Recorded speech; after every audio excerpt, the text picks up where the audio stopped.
નમસ્કાર દર્શક મિત્રો, આપ નિહાળી રહ્યા છો N24 ગુજરાતી। તો નજર કરીશું આજના મહત્વના સમાચાર પર। આમોદ જંબુસર વચ્ચે ઢાઢર નદીમાં ફરી નારીવેલનો ઉપદ્રવ, તંત્રની ઉદાસીનતા સામે ગ્રામજનોમાં રોષ। આમોદ જંબુસર વચ્ચે વહેતી ઢાઢર નદીમાં ફરી એકવાર નારીવેલનો વ્યાપક ઉપદ્રવ જોવા મળતા નદી કાંઠાના ગામોમાં ચિંતાનો માહોલ છવાયો છે। આમોદ તાલુકામાં ઢાઢર નદી કાંઠે આવેલા આશરે 7 જેટલા ગામોના રહેવાસીઓમાં ભારે ફફડાટ ફેલાયો છે। ગ્રામજનોના જણાવ્યા મુજબ નારીવેલ એટલી ગીચ અને મજબૂત બની ગઈ છે કે તે નદીના પાણીના કુદરતી પ્રવાહમાં અવરોધ ઉભો કરી શકે છે, જેના કારણે ભારે વરસાદ દરમિયાન પૂર જેવી ગંભીર પરિસ્થિતિ સર્જાવાની દહેશત વ્યક્ત કરવામાં આવી રહી છે। સ્થાનિકોના કહેવા મુજબ અગાઉ પણ નારીવેલના કારણે ઢાઢર નદીમાં પાણીનો પ્રવાહ અટકાતા અનેક ગામો પૂરથી પ્રભાવિત બન્યા હતા। થોડા વર્ષો પહેલા દાદાપુર ગામના લોકોએ પોતાના જીવના જોખમે નદીમાં ઉતરી નારીવેલ દૂર કરવાની કામગીરી હાથ ધરી હતી। જો કે હાલમાં નદીમાં મગરોની સંખ્યા વધતા માનવ બળ દ્વારા આ કામગીરી કરવી અત્યંત જોખમી બની ગઈ છે। તેથી આધુનિક મશીનરીની મદદથી તાત્કાલિક નારીવેલ દૂર કરવાની માંગ ઉગ્ર બની છે।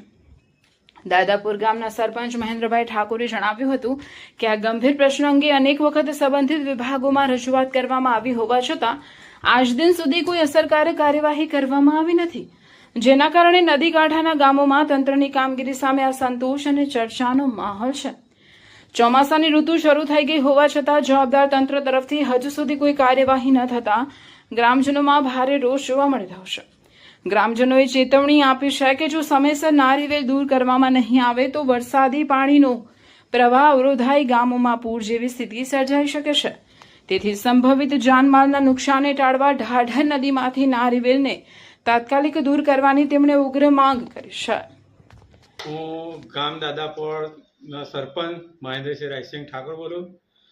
જે મારી રજૂઆત છે, જે ઢાઢર નદી બ્રિજની બાજુમાં જે નારી તઈ ફસાઈ જાય છે લીલી વેર, એ અમે અગાઉ સ્વેચ્છાથી પોતાના જીવના જોખમે કાઢતા હતા, પણ હવે કાઢી શકાય એમ નહીં। મગર બહુ થઈ ગયા એના કારણે કે મનુષ્યથી કોઈ કાઢી શકાય એમ તેમ નહીં, પણ યંત્ર લગાવીને કોઈ કાંઈ નારી સાફ કરે તો ઘણું સારું છે। અમે મામલતદારશ્રીને રજૂઆત કરી છે, પ્રાંત સાહેબને રજૂઆત કરી છે, પણ એનું અત્યાર સુધી કોઈ ધ્યાન દેતું નથી। એ લીલી વેલ ત્યાં બ્રિજની 2-3 બ્રિજ આવેલા છે, એની બાજુમાં ફસાઈ જવાના કારણે તે આજુબાજુના ગામમાં વહેલું પૂર આવી જાય છે।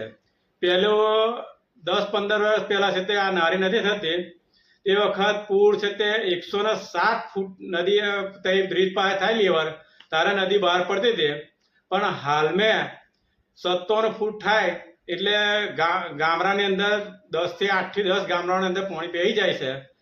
સરકારને અમે ઘણી વાત રજૂ કરી, પ્રાંત સાહેબની અંદર સંકલન સમિતિમાં ધારાસભ્ય પાસે અમે રજૂઆત કરાયેલી કે અને એક તો નદી ત્યાં મોટા મોટા પથ્થર નાખીને પૂરણ કરી દીધેલી છે, તે પણ સરકારમાં વારાઘડીએ રજૂઆત કરી છે, પણ અત્યાર સુધી એનું કોઈ રિઝલ્ટ મળ્યું નથી। અમે 10 વર્ષથી આ બાબતે અમે વારંવાર દર સાલ રજૂઆત કરીએ છીએ કે આ ઘણી મુશ્કેલી છે।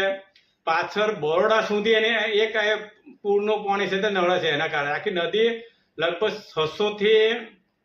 600 ફૂટ મગતી હશે અને લગભગ 35 ફૂટ ઊંડી એટલા ફૂટ એ નદીનું પૂરણ કરી દીધેલું છે। મોટા મોટા પથ્થર નાખી જે કોંક્રીટના પથ્થર હતા, રેવા સુગરનો જે ફાઉન્ડેશન હતું તે તોડીને અંદર પૂરણ કરેલું છે।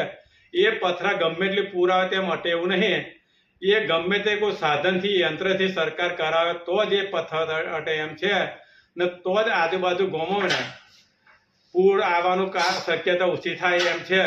નકને 107 ફૂટે જે પાણી આવતું હતું તેની બદલે 57 ફૂટ થાય ને તરત આજુબાજુ ગામોને પૂરનું પાણી ઘૂસણ થઈ જાય છે। જેથી કરી સરકારને મારી નમ્ર વિનંતી છે કે એની વહેર તાત્કાલિક યુદ્ધના ધોરણે કામ કરાવે। અમને હાલની તબક્કે વરસાદ પહેલો તો હજુ પૂરનું પાણી ના ઘૂસી શકે એવું છે, એમ લોકો બચી શકે છે। દર સાલ લોકોનું બહુ જ નુકસાન, કરોડો રૂપિયાનું નુકસાન થાય છે। એ નુકસાનમાંથી બચી શકે ખેડૂતો અને લોકોને ઘર વખરી થાય તેવો ના થાય, જેથી કરીને આ ધ્યાન આપે સરકાર, એવી મારી નમ્ર વિનંતી છે।